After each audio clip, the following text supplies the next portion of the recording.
আসসালামু আলাইকুম। কেমন আছেন সবাই? আশা করি অনেক ভালো আছেন। আমিও আল্লাহর রহমতে অনেক ভালো আছি।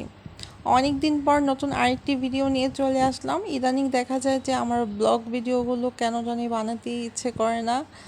আহ, অনেক বেশি অলসতা লাগে ব্লগ ভিডিও করতে গেলে। কেন এরকম হচ্ছে আমি আসলে বুঝতে পারছি না।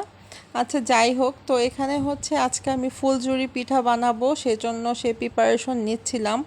আর ভাবলাম যে এই ভিডিওটাই আজকে আপনাদের সাথে শেয়ার করি, যেহেতু অনেকদিন ধরে ব্লগ দেওয়া হচ্ছে না।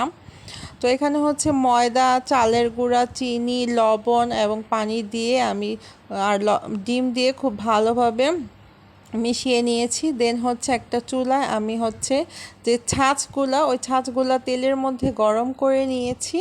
নেয়ার পর এই ছাঁচগুলা কিন্তু খুব ভালোভাবে গরম করে নিতে হবে।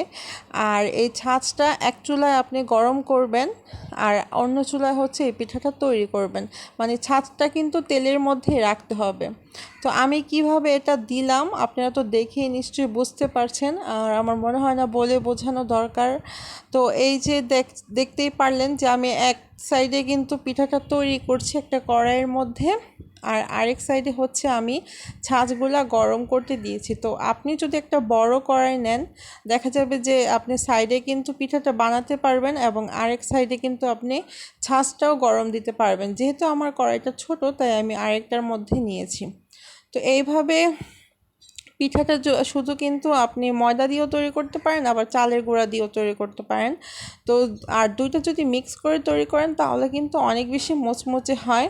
আর শুধু ময়দা দিয়ে করলে পিঠাটা একটু নরম হয়। পিঠাটা প্রথমে একটু নরম থাকবে, দেন হচ্ছে আপনি একটু ঠান্ডা করার পর দেখবেন অনেক বেশি মুচমুচে হয়। আর আমার বাসায় এই পিঠাটা সবাই অনেক বেশি পছন্দ করে, আমি নিজে অনেক বেশি পছন্দ করি। যখনই আমি বানাই তখনই একটু পরপর ঘুরে ঘুরে দেখা যায় এই পিঠাটা আমার খাওয়া পড়ে।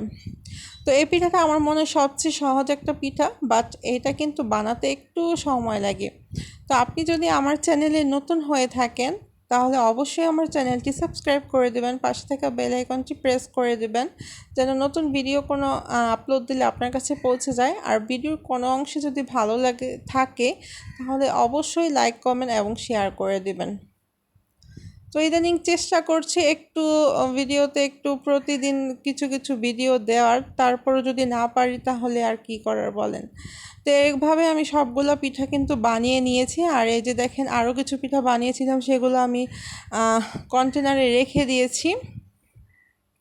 তো এই পিঠাগুলো কিন্তু আপনি কন্টেনারে রেখে অনেক দিন পর্যন্ত খেতে পারবেন, আর এটা অনেক বেশি মোচমোচে থাকে। তো এটা হচ্ছে আমি পিঠা বানানোর পরে ইকরা হচ্ছে আজকে আমাদের জন্য সবার জন্য থাই স্যুপ বানিয়েছিল। আলহামদুলিল্লাহ, স্যুপটা অনেক মজা হয়েছিল। তো আজকের ভিডিও এই পর্যন্তই। সবাই দোয়া করবেন আমার জন্য। আল্লাহ হাফিজ।